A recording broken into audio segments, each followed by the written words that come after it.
जय श्री कृष्ण भक्तों, श्रीमद् भगवद गीता अध्याय 6 श्लोक 45। प्रयत्नाद्यतमानस्तु योगी संशुद्ध किल्बिषः अनेक जन्म संसिद्ध ततो याति पराम गतिम। भगवान कृष्ण अर्जुन को समझा रहे हैं कि लेकिन जो योगी प्रयत्न पूर्वक अभ्यास में लगा रहता है, समता रूपी योग की प्राप्ति के लिए निरंतर प्रयत्नशील रहता है, जो सभी किल्बिषों से शुद्ध हो गया है, सभी पापों से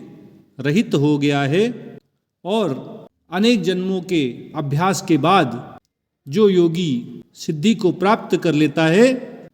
उसे परम गति प्राप्त हो जाती है, उसे आत्म साक्षात्कार हो जाता है, आत्मबोध हो जाता है। ऐसे योगी को भगवत प्राप्ति हो जाती है। अर्जुन ने भगवान कृष्ण से एक जिज्ञासा व्यक्त की थी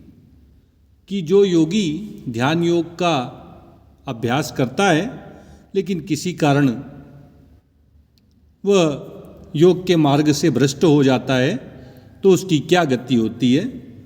कहीं उसका पतन तो नहीं हो जाता है, कहीं उसका विनाश तो नहीं हो जाता है, कहीं वह नष्ट तो नहीं हो जाता है? इस जिज्ञासा का उत्तर देते हुए भगवान ने अर्जुन को स्पष्ट रूप से बताया कि एक बार जो ध्यान योग का अभ्यास करना प्रारंभ कर देता है, भले ही वह किसी वजह से, किसी कारण से भगवत प्राप्ति न कर पाए, भले ही किसी वजह से, किसी कारण से वह समता रूपी योग में सिद्धि न प्राप्त कर पाए, लेकिन उसका कभी विनाश नहीं होता है, उसका कभी पतन नहीं होता है, वह कभी नष्ट नहीं होता है,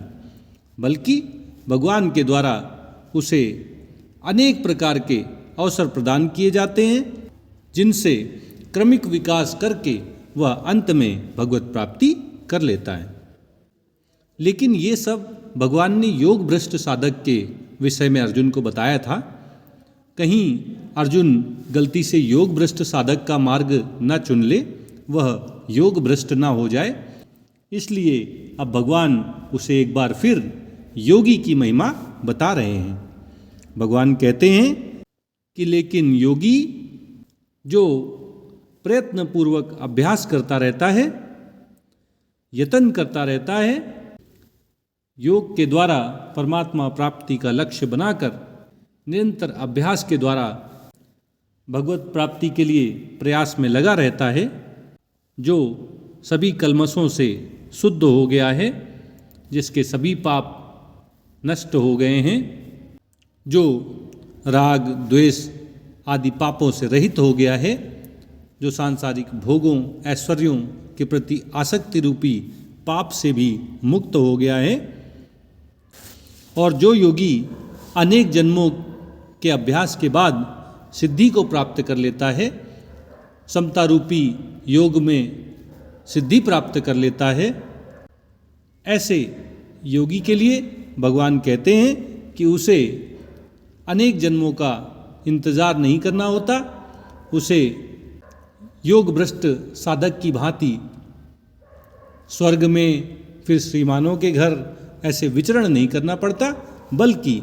उसे परम गति प्राप्त हो जाती है, उसे आत्म साक्षात्कार हो जाता है, उसे आत्मबोध हो जाता है। ऐसे प्रयत्नशील, पापों से रहित और अनेक जन्मों के प्रयास के बाद सिद्ध हुए योगी को भगवत प्राप्ति हो जाती है। इस प्रकार अर्जुन के माध्यम से भगवान हम सबको यह उपदेश दे रहे हैं कि अगर हम भी योग का निरंतर अभ्यास करते रहते हैं, पापों से रहित हो जाते हैं और समता रूपी योग में सिद्धि को प्राप्त कर लेते हैं, तो हमें निश्चित रूप से भगवत प्राप्ति हो जाएगी।